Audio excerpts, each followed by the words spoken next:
Добро дојдовте во новото издание на Терапија Дискусија. Оваа недела серијата започна со тажната вест за трагичната смрт на Владо. Тоа беше можност и Милена повторно да се види со доктор Терзиев.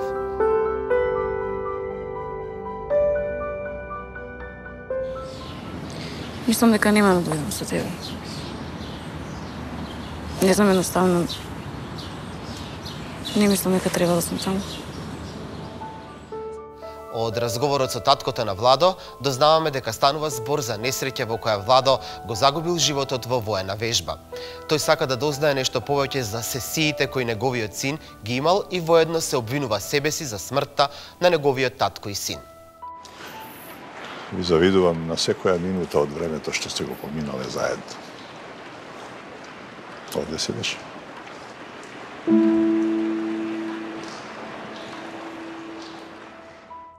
Расплаканата Ивана, која поради стресот има осипи по целото тело, се прашува кога незиниот татко престанал да ја сака и зошто.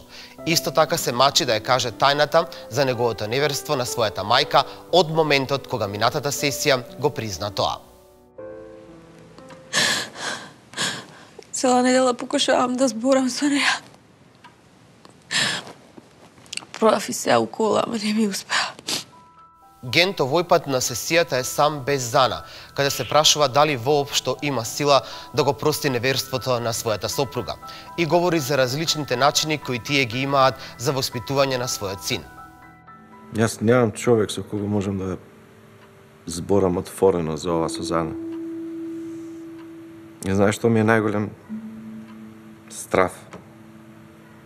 Дека ќе го изгубам Еди. Кај Вера доктор Терзиев доаѓа без својата сопруга и се прашува дали може некако да делува врз неговите пациенти, посебно по трагичниот настан. Вера пак од друга страна признава дека незиниот сопруг постојано изневерувал, но дека тој бил единствениот кого таа го сакала. Вера на Никола. И знаеш што? Кога стоев над неговиот гроб, си помислив кога пак би се родила. Пак би го избрала него. И покрај сите негови мани. Затоа што ми дозволи да бидам тоа што јас сакам да бидам. Да бидам своја. Во серијата на Терапија, карактерите во континуитет разговараат на сесиите за своето детство и како тие гледаат на своите односи со родителите, семејството и нивното обкружување. Милена поминува низ траума и завршува со маж постар од неа 25 години. Владо говори за несогласувањето и војничкиот пристап на неговиот татко. Ивана копнее по љубовта на незиниот татко, ја обвинува мајката, а утеха наоѓа кај својот тренер по пливање. Зана и Гент имаат различен пристап во воспитувањето на нивниот син. Пред се, бидејќи кај Зана, длабоко е врежано однесувањето на мајка и, сестра и врсниците кон неа. Дури и доктор Терзиев нема баш совршен однос со неговиот татко, а и ги запоставува своите деца. Така доаѓаме до денешната тема. Колку возрастните и нивниот однос, општеството, влијае врз децата и нивниот развој.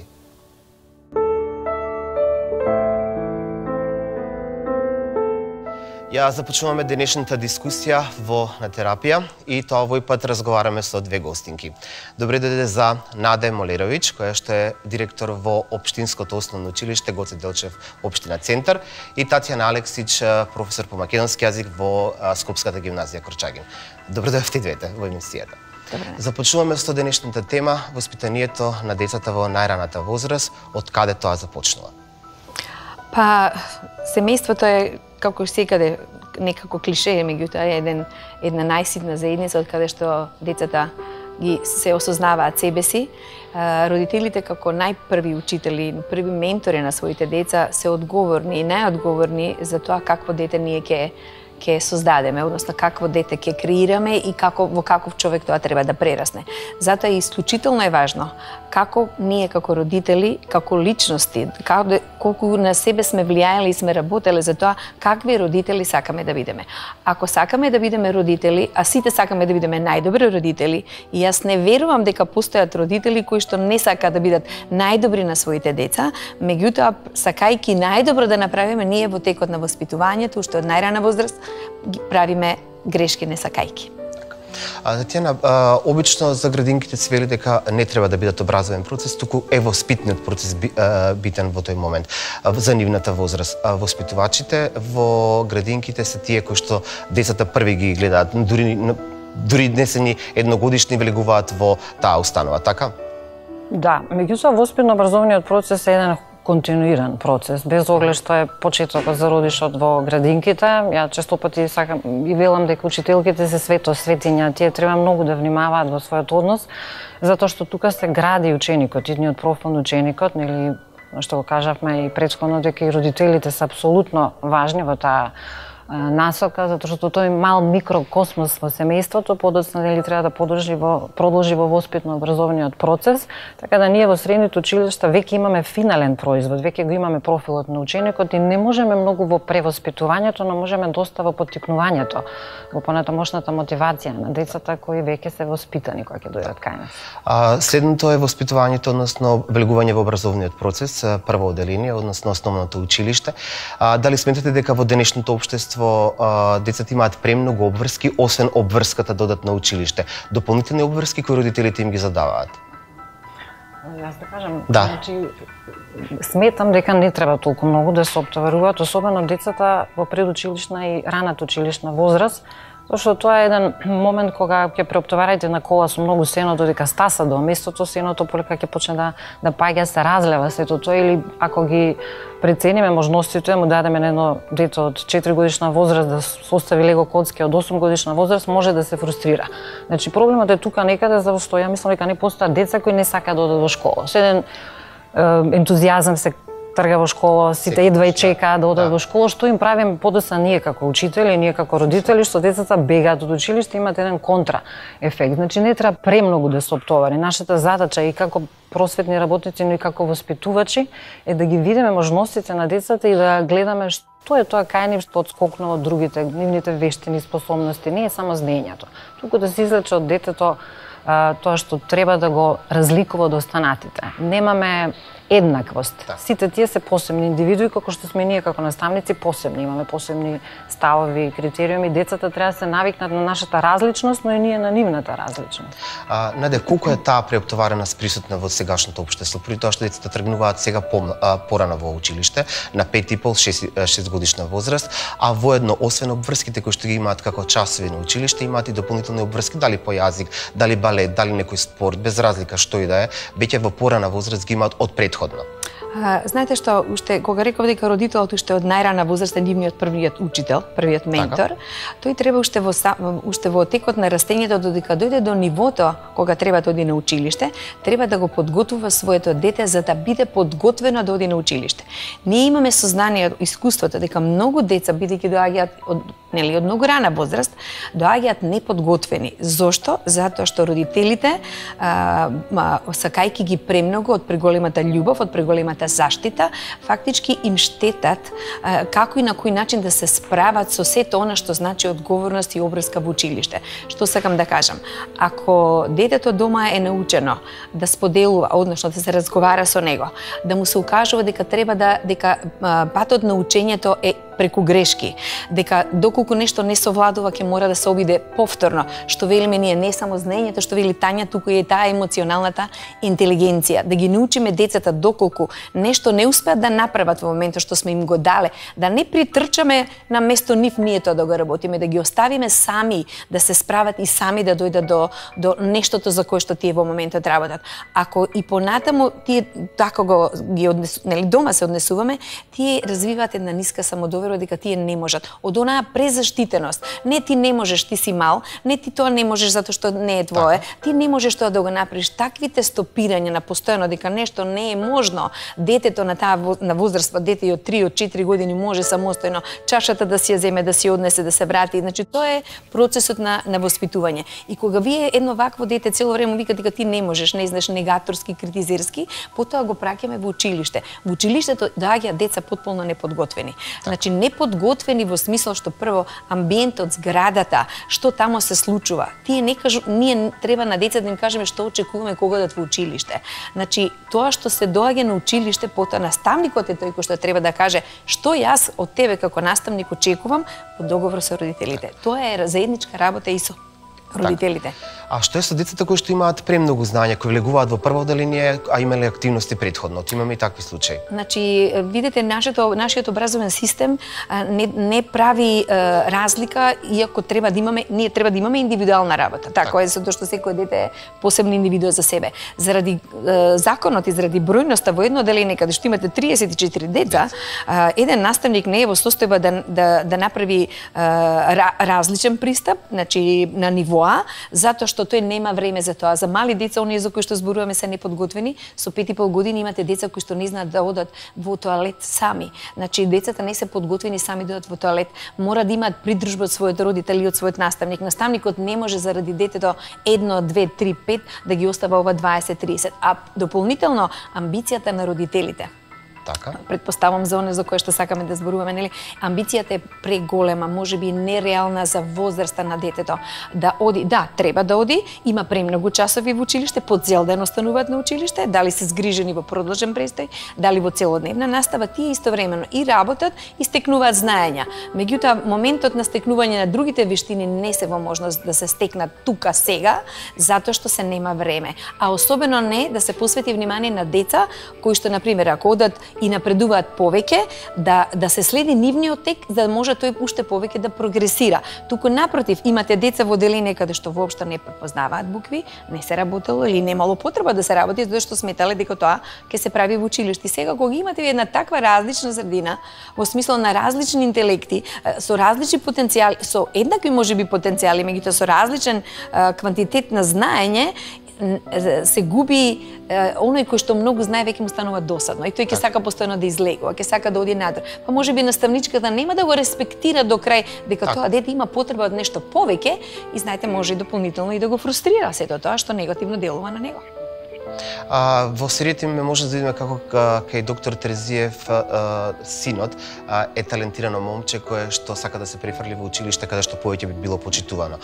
Како талентираните деца може да се издвојат од таа средина, односно кои имаат талент по некоја област, да се препознаат, како наставникот може професорот да ги препознае за понатаму повеќе да се изградат како личност професионално, мислам. И како родители, како наставници имаме одговорност да го препознаеме тоа кај учениците. Ако родителите не се во можност тоа да го забележат од X причини ангажирани, тогаш ние наставниците треба да ги следиме и во основно, но и понатаму, затоа што често користиме путорот од денот се познавно, не секогаш ке децата. Имаме контраефект, ова што го спомнавме, деца кои во почетокот на своето образование покажуваат афинитети, одеднаш ќе доживеат демотивација поради нешто. Значи треба да се следи детето, ако е талентирано за одредена работа, јас сум дури за оној принцип да се знае и каде ќе оди понатаму во гимназија или во средно училиште, ако тие први години основно образование почувствуваме дека детето е талентирано од одредена област, уметност, ние уште да го насочиме. Тие насоки се многу важни и да не правиме нели разлики, некоја дискриминација на средните стручни училишта. Не треба секој да заврши гимназија и факултет, треба некој да има креативна работа во општеството. Јадро на едно општество се средните стручни училишта, а афинитетот на детето треба секогаш да се почитува. Не амбицијата на родителот, не тоа што ќе каже општеството, затоа што општеството е во една дисфункционалност. Ние велиме тоа е општествено призната работа и со тоа може да се продадеш на пазарот на трудот. И тоа е релативно. Значи мора да се следи, да се види вештината на детето, која обично се гледа и во вонучилишни активности, но и во текот на наставната може да се излече детето за што е предиспонирано. Секој за нешто го бива. Не постои апсолутно дете кое за ништо не го бива или дека го бива апсолутно за се. Тоа се крајности. Наде веќе спомена поради бројот на ученици во едно одделение, значи ако наставничката, односно професорот не може доволно да посвети време на тоа дете, дали вон училишните активности се тие кои што треба ученикот, односно детето да ги поседува, односно да ги посетува? Апсолутно. Тие се и време и место и можност да се препознаат многу таленти. Еве мене ми се случувало во текот на моето искуство како наставник, први во Димитар Влахов, 17 години, средно стручно училиште, потоа во Корчаген гимназија, која важи за едно од најдобрите гимназии, каде што децата стануваат добри математичари, информатичари. Меѓутоа таму излегува за овие неколку години деца кои се запишаа на факултет за драмски уметности заради драмската секција. Само ги среќам идни актери, театарски работници што е нели моја среќа и нивна среќа да се пронајдеме тука некаде и тие самите да сватат одеднаш да кажат, професорка мене ме била за ова, јас можам тоа да го работам. Ако ете во текот на основно училиште не се ги забележале тие своји афинитети. Така да тие вонучилишни активности се не релаксирани комуникативни вредности меѓу наставник и ученик кога може да се препознаат надвор од училницата, затоа што училницата е одговорност. Ние не учиме преку игра во средно училиште и гимназија. Тоа е одговорност, но играњето е нешто низ кое што децата треба да поминат и да пораснат во текот на основно образование, да не се преоптоваруваат, затоа што подоцна ќе пукнат во гимназија, а тие треба да акумулираат амбиција за високо образование, факултет. Ние до високото образование толку многу ги оптоваруваме и фрустрираме да кога ќе треба да има експанзија на учење знаење, детето е веќе фрустрирано и не сака да учи. Ние сме сведоци во серијата на карактерот Ивана, која што е присутна на прелюбата на незиниот татко во незината рана возраст, на 7-годишна возраст, и тоа како травма го има до незините тинејџерски години. Како децата, значи, може да се заштитат од несакани дејства или несакани сцени во нивниот живот, дали е тука само родителот и дали децата можат да бидат препознаени од страна на професорот или наставникот дека нешто чудно се случува со тоа дете? Знаете, родителите се рол моделот на однесување. Значи, родителите тоа што може би не говорат, само преку говор на тело, децата препознава. Затоа е многу важно како се комуницира во едно семејство, кои вредности се споделуваат и дали се разговара. За жал, имам печаток дека многу малку време се има да се разговара, да се посвети на децата, да се прашаат децата што е тоа што нив ги мачи, што е тоа што ти, значи да ги препознаат по ликот, секако дека мора да го препознаат по ликот детето, дека чувствува некаква тага, загриженост, дека чува некоја тајна која што можеби сака да ја каже. Ако девојчето не успело тоа да зборува дека родителите воопшто не забележувале дека има трет член во семејството. Значи не ја забележале, не го забележале незиното, мора затоа што детето да го видите веќе го забележите. Дали тагува, дали носи во себе нешто, тоа се препознава. Ако во семејството не се препознае, значи исчезнала комуникацијата, исчезнал разговорот, затоа што децата се тие кои што бараат да бидат слушнати. Ние како возрастни и особено како родители, како наставници, задолжително мора да ги слушаме. Децата имаат страшна потреба да му се доверат некому доколку почувствуваат за нешто дека се навредени. Доколку стекнат доверба во некоја личност, може да е, ако не за жал, ако не е во семејството, а треба да е во семејството, да го доживеат родителот не само како пријател. Знаете, не од оној тип ние ќе бидеме пријатели. Да, можеме да пријатели, меѓутоа морате да му бидете прво родители. Значи родителството е голема обврска.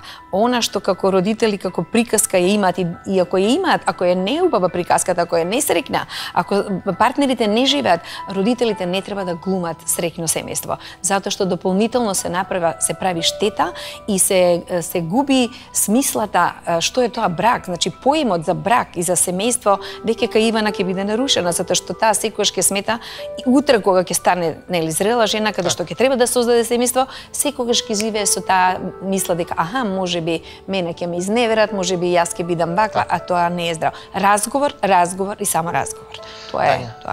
Дали училиштата имаат механизми со кои може да се справат со ваков тип на проблеми, не само ова, туку и некои други каде што може да се препознае дека нешто се случува со детето, односно со ученикот? Педагошката служба секако присутна секогаш и во административниот состав на училиштето и тоа е добро кога учениците ќе се ослободат да отидат на трето лице, не е тој што му е нели дома, неговите родители, не ние како класни раководители или како наставници, туку педагошка служба. И тоа треба секогаш кај децата да се изменаџира добро, да имаат право да ги кажат своите проблеми, интимности, затоа што не е добро кога ќе го остават тоа на улицата или да не кажам на интернет помагалата, затоа што во овој глобален свет имаме две страни на сечилото, дека може да биде и добра интернет комуникацијата, но да има и своји негативни појави, детето да комуницира со некој имагинарен соговорник кој не го познава, па да си ја каже маката, што може да биде исто така опасност. Првото звоно за тревога, дека не сме на вистински пат и како родители, како наставници, кога децата кријат или кога не лажат.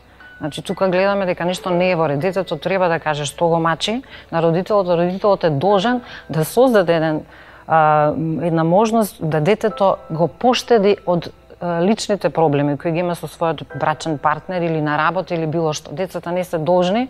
Јас се лутам кога родител знае да каже јас се жртвував за моето дете, да каже јас за него направив, тој лага. Родителот никош не е жртва на детето, секогаш е обратно. Децата се жртви на нас возрастните, само сме ние виновни во тој образовен процес. Наде, дали имате пример каде што вие, при тоа што сте директор во основно училиште, каде што наставникот забележал такво нешто и нормално е пријавено на службите? Да.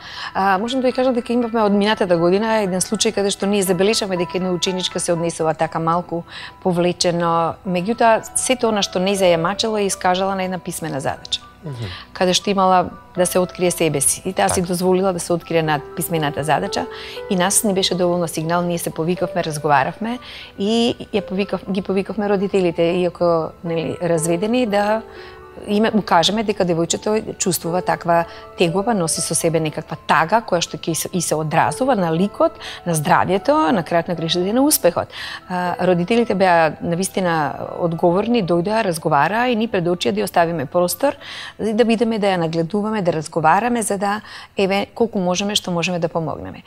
И во сите тие нешта, бидејќи таа е талентирана за пеење, ние рековме еве го моментот, бидејќи ние многу често во годината често пати правиме промоција на таленти од секаков тип и драмски, и танчерски, и музички така натаму. Спраќаат одлични ученици од година. Морам кажам, Корчаги има одлични ученици од Баш се радувам и многу сум среќна заради тоа. И веднаш рековме да, окей, ајде сега да ја ангажираме за да можеме да ја одвлечеме вниманието, за да таа навистина се почувствува дека е вредна, дека таа не е виновна за она што се случило. Девојчето се вклучи во сите тие активности, беше многу среќна кога беше на сцена. Ја носевме на повеќе настапи бидејќи излегувавме надвор.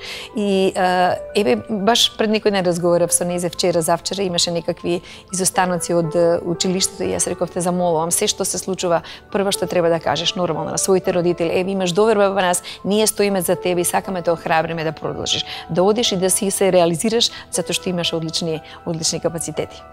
Тања, каква е улогата на медиумите во развојот на личноста понатаму, при тоа што тие сега во моментов се присутни и актуелни, мислам, освен наставниците се разбира, медиумите се тие кои што може да креираат мислење кај младиот човек? Се поголема е улогата на медиумите воопшто во светот и со интернет комуникацијата, светот стана едно глобално село буквално. И сега има тоа позитивни и негативни страни, затоа треба децата се подготват на тој медиумски атак. Ние станавме жртви на еден феномен дека ако те нема на медиумите, како да те нема во животот. Значи се што ќе се излезе така кога не си присутен, се присутноста на медиумите е опасна, особено ако сме жртви на сервирање информации или квази вистини кои може некого да повредат, да осуетат, значи која е насоката на медиумите.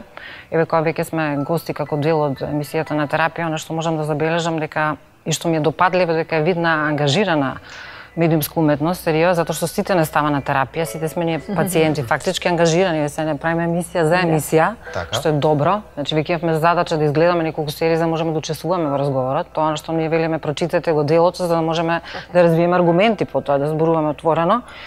Но треба ги подготвиме децата дека не се што е на медиумите, не се што по интернет треба да се прифати како здраво за готово, туку додат малку во истражувачки, само иницијативни моменти да видат, да разликуваат што е што, значи прочитаат дело па да се потпрат како тоа дело е разработено од страна на во Википедија може секој да напише што сака или на интернет може исто да се изрази кој што како сака, така да треба малку селективна врска со медиумите, затоа што знаат да бидат опасни, особено кога се правеа оние реалити шоу емисии кои доста ги критикував заради средношколците кои се пронајдоа во такви емисии, сметајќи дека е тоа добро за да се постигне нека популарност која е буквално опасна во тој период на созревањето на децата. И многу други работи кои се доста дискутабилни, колку медиумот може да влие негативно врз развој, психофизичкиот развој на децата. Да не зборам за оние достапни порно сајтови кои буквално го трујат детето на најмала возраст, да му се каже дека тоа е опасно, дека никако не треба во тој период да чепне таму, да отвори, да гледа, затоа што тоа е еден атак таков на сексуалноста на детето за еден здрав понатаму развито, кога не може да се ослободи. Во серијата Ивана само една сцена што видела дома, тоа веќе ќе оптоварува целиот живот, да не може нели да го прифати како модел и ќе го иматира истиот модел. И таа ќе стане нечија љубовница и таа понатаму во животот може тие фрустрации во негативна насока да ги имитира затоа што сметала дека не може да ја каже на мајката одбивајки ја, а во комуникацијата мајката која фактички останува со неа, таа се насочува кон таткото. И повеќе го сака наклонете кон таткото, или оној комплекс Електра, а не со мајката која останува со неа. И таа незина лутина ќе ја држи до извесен период додека таа не стане мајка и семена жена да свати каде е грешката, дека е во родителите. Наде вашето искуство со медиумите, особено во основните училишта, значи нивното негативно, позитивно влијание? Ако зборуваме медиуми, зборуваме за целокупната, нели? Знаете што, уште кога веќе почнавме од почетокот за родителите, мислам дека се повеќе влеговме во замката да се користат технологијата во смисла на телефони, айфони, айпеди и така натаму. Ќе ги видите во рацете на малите деца што дека ги шетаат со колички, тие деца се играат. Значи мора да има едни правила, значи секој семејство мора да си воспостави правила во смисла на кога и во кое време треба да се користат тие слики кои што се исклучително интересни, меѓутоа може да бидат и се опасна алатка. Опасноста е во тоа што тие можат буквално во секое време се и се им е достапно и дотаму оди што веќе децата, знаете, се повредуваат сами меѓу себе, креирајќи лажни профили, креирајќи приказни, снимајќи со видео. Тие дури пошто се бидејќи се деца, тие навистина не ни знаат која е последицата од сето, меѓутоа ние сме должни да им кажеме дека тоа се кривични работи кои што повредуваат достоинство на една личност, на едно семејство, кој што негативно исто така се рефлектира. Сакам да кажам дека медиумите се исклучително влијателни. Јас од една страна, да ви кажам искрено, си велам зошто ние како општество не направивме нешто повеќе околу едукацијата на децата јавно од овој тип на емисии, кои што јас апсолутно ги поздравувам. Поздравувам сето тоа што како емисија и како серија оди на телевизијата, бидејќи покажува дека само со недостаток на комуникација и на разговори можеби не се решаваат проблемите, па бараме да се решат на друга страна. Доколку на децата им прикажеме медиумски позитивно решавање на приказката, позитивните аспекти од некаква си случка, што е она што тие можат да го извлечат за да може да го применат во својот живот. Сите тие нешта се одлична можност ние општествено сите да делуваме. Овие наши млади деца сепак да им покажеме дека има и друг правец, дека не е кул да бидеш кул ако не се однесуваш со достојна почит кон другите околу себе, кон своето другарче, кон околината, кон повозрасните, веќе тие нешта се исчезна. Ајде да ги вратиме. Јас навистина ќе бидам среќна ако успеваме да поновираме јавно се повеќе позитивни примери на успешни човечки приказни, на успешност на луѓе кои што со свој труд, со своја работа, со она што значи посветување и користење на својата посебност да си направат нешто во живота за да бидат среќни и успешни. Така.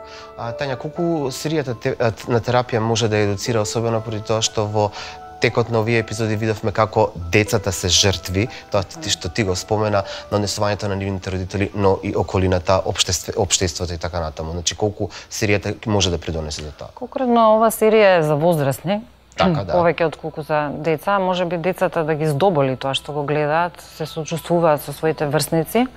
Треба да делува катарзично на сите нас. Значи, ние сите да се препознаеме во тие пациенти, затоа што многу често сите, целото општество станува болно. Мене ме потсекава на Чехов, Павилјон 6, значи го живееме лудилото во нашето секојдневие. Оној кој е нормален денес ке испаѓа дека не нормален, Алица Добра во филмот Наташа, значи веќе не се знае кој е нормал, толку се сменети моралните вредности да веќе не знаеме што е што. А децата како сунгери го впиваат обично тоа негативното, забранетото, недоличното. Така да ја верувам дека ќе дојде до едно време кога ние навистина ќе направиме нешто за да можеме на децата да им обезбедиме по-добри услови за созревање, не да ги презреваме пред време со тоа што им даваме достапно се. Таа демократија малку отиде во погрешна насока. Не е точно дека треба се да се каже искрено и нели ние велиме во име на искреноста без лак на език, па знаеш да извраѓаш некого, да го навредиш и да го упропастиш и да го изфрустрираш. Значи мора децата да се воспитани и да внимаваат исто при изборот што ќе гледат и како ќе гледат, што ќе читаат. Значи секоја возраст има свој избор, селективен пристап треба. Наде, колку професионалниот ангажман понатаму влијае, односно врз градењето на релациите со децата, со возрастните, со општеството, особено професионалниот ангажман на родителите? А мислите нивното немање време? Да, немање време. Значи, време мора да се најде. Значи, ако нас изговорот е само немање време. Немањето време физички можеби да, ама секогаш мора да се најде време. Ако сакаме да изнегуваме дете кој што ќе биде успешно, кој ќе биде здраво, кој што ќе биде среќно. Се препознаваат среќни деца. Знаете како? Веднаш ќе ги видите децата кога сте среќни, весели, насмејани, знаете дека живее и расте во едно убаво семејство. Немањето време е само изговор.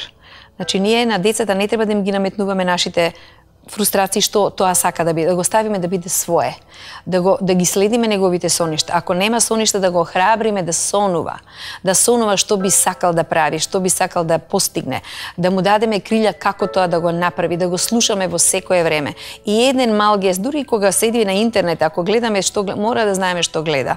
Ако има свој Facebook, знаете, Facebook група да имате на 9 годишна возраст, тоа навистина не е добро. Може дозволено да го има, меѓутоа родителот секогаш мора да има пасворд, мора да ги има сите алатки за да знае детето со кого комуницира, како комуницира и така. Значи, ако сакам, јас и во времето на викенд, ќе седнам и со во времето на викенд и ручеци, и ритуали, и игри, надвор од домот, многу помалку со компјутерите, многу повеќе со оние некои игри кои што некогаш си играле, се може да се направи. И знаете како детето да дури преку игра, преку забава, додека ручате, додека разговарате, тоа нема ни да забележи дека вие у суштина сте влегле во неговата душа, сте го испрашале што е. И едно што најчесто јас го поставам и препорачувам, прашете ги собствените деца какви родители сте им. Прашете ги, што мислиш каков родител сум, што ми фали, што мислиш дека јас треба да коригирам во своето родителство. Кога вие тоа ќе го прашувате, ќе ги добиете искрените одговори од детето. Ако сте искрен нормално, потоа утре и тој ќе ви каже зошто е многу среќен што ви има вас за родител. Така да негувањето, љубовта е прва и пресудна. Без љубов нема ништо. Значи ако немаме љубов за собствените деца, не само за собствените, треба да имаме љубов и за другите деца. Она емпатија која што ние како луѓе изгубивме е очајна и не носи далеку. Себичноста носи себичност и ке нашите деца. Тие деца потоа не можат да споделуваат и не споделуваат со другите деца во делението, па знаете, не умеат да комуницираат, не умеат да решат, да донесат одлука која што ќе реши некаков проблем, затоа што секогаш ние возрастните сакаме да го решиме место нив. Ако сакате детето да порасне во здрав човек, тогаш потрошите на него многу време, а малку пари. Значи реципроцитетот никако не е материјалната сатисфакција, она што ангажираните родители за во своите кариери све обично го запоставуваат па компензираат, што е исто грешка. Значи ако е моменталната среќа на детето задоволено со купување на нешто, потоа фактурата ќе плати родителот подоцна. Значи готов финален производ на нашиот ангажман како родители и учители после 18 години, кога ќе видиме, кога ќе се свртиме назад што сме созделе во нашиот мал микрокосмос семе, нашето општеството понатаму, ти ако го подготвиш детето со многу љубов, може да го фрлиш на улица, буквално. Ако го подготвиш добро, затоа што првите 4-5 години се формира карактерот, кога не сме свесни како родители, се расправаме пред нив, тие впиваат како сунгери. Значи не смеат ни погрни зборови. Јас сум од оној тип на родители воспитувачи кои никако не го поддржува она дека ќотекот излезе од рајот, што нема место таму. Тоа само љубов. Само љубов, топол збор, затоа што зборот некогаш така може да направи дисфункционалност на детето, а не сме ни свесни. Значи тие не се должни да слушаат навреди, физички казни, ништо. Само љубов, но умерено. Тања, преку примери кои што можеби ги имате во средното образование, колку понатаму во професионалниот ангажман вашите ученици се наоѓаат, значи релациите, што понатаму како ќе изберат да бидат? Вие сте средното образование, наред доаѓа високото образование. Се реализираат.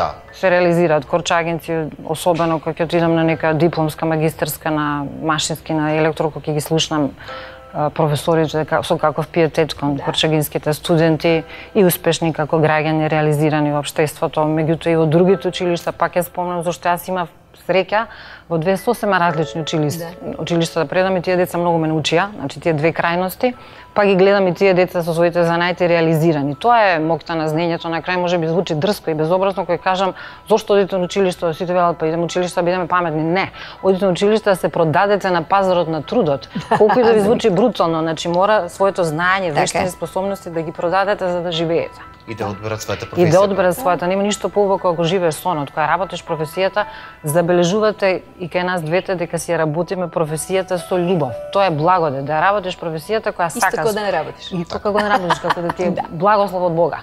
И при крај за едно прашање кое што најверојатно англичаните користат термин булинг, вербално исмевање.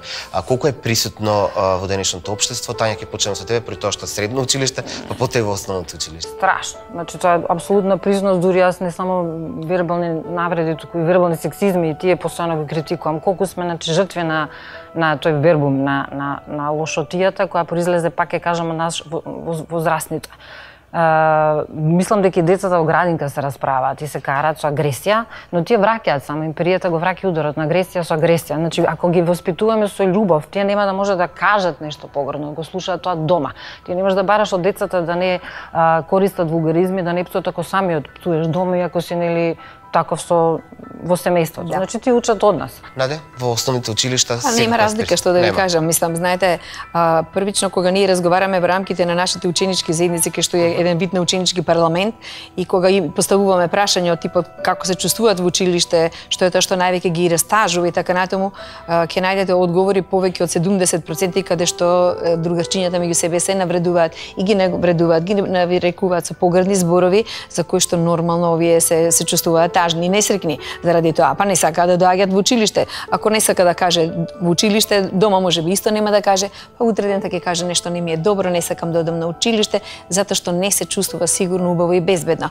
Значи, се сложувам со Тања апсолутно од дома, ако се повеќе ги афирмираме позитивните нешта, ако на детето не гледаме све нешто што не сакаме да му се случи, туку напротив дека нешто сакаме, дека му веруваме, дека веруваме во неговите постапки, дека тој добро знае што треба да прави, дека треба да ги почитува другарчињата, дека треба со нив да споделува добри нешта, доколку знае да му помогне, доколку нешто го навреди, сам да заклучи да треба да се извини, да треба да разговара на еден начин на кој што е навистина цивилизиран, особено во 21 век, каде што нели одамна што вели Тања, рај чотекот излегол, значи да зборуваме, да седнеме и да разговараме. Значи ако и децата не знаат меѓу себе да разговараат и не умеат да комуницираат, ја викам, вие можете се да кажете. Само начинот на што како ќе го кажете нештото, треба да го изберете. Тоа се учи од дома, се учи на училиште, се учи низ цел живот, затоа вие можете и најтешката вистина, ако одберете соодветни зборови, моќта на зборот е многу голема. Да направиме заклучок односно препорака, при тоа што видовме дека најважни се родителите од самиот момент, па потоа воспитувачите, наставниците и професорите, препорака како со децата.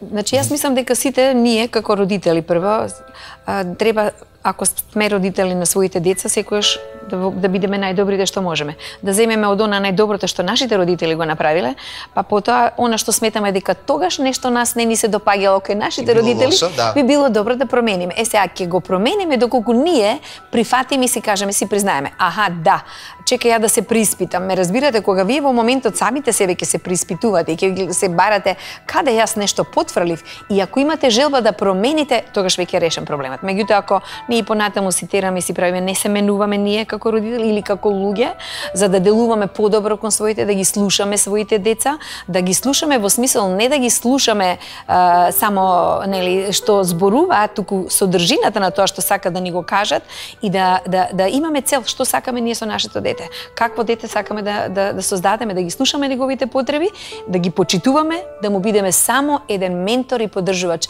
не да му кажуваме дека ние подобро знаеме од него, дека ние сме тие што треба да не слуша нас, а ти си тој што треба да извршуваш. Создаваме фрустрирани деца. Да ги почитуваме желбите, да го воспитуваме со најдобрите можни алатки од типот на љубов, трпение, разбирање, споделување на време и така натаму, па потоа кога ќе ни додат во училиште да немаме проблем. Тања? Ја ќе заокружам со база, кои вели најлоши родители се оние кои забораваат на своите грешки и гревови од младоста, а подоцна тие се нашите судии. Значи ќе не судат како бумеранг, ќе ни се врати се оно што сме им го правеле во нашиот период кога сме биле родители, без да ја почувствуваме суптилноста на децата. Страшно одговорна работа, затоа што единствената безусловна љубов е љубовта на родителот кон детето. Ви благодарам и на двете за учеството во денешната емисија на Терапија дискусија. Благодариме. Заклучок и за родителите, наставниците и професорите, значи детето да не биде жртва, е тоа дека ние треба да им посветиме се повеќе внимание на децата и како родители, како наставници и професори. Денешната на терапија дискусија заврши. Вашите ставови и мислења може да ги споделите на социјалните мрежи и да дискутирате за денешната тема. Во следното издание на терапија дискусија со тема која предизвикала најголем интерес во текот на минатата недела. Благодариме за вашето внимание. Се гледаме повторно за една недела. Поздрав и се најдобро.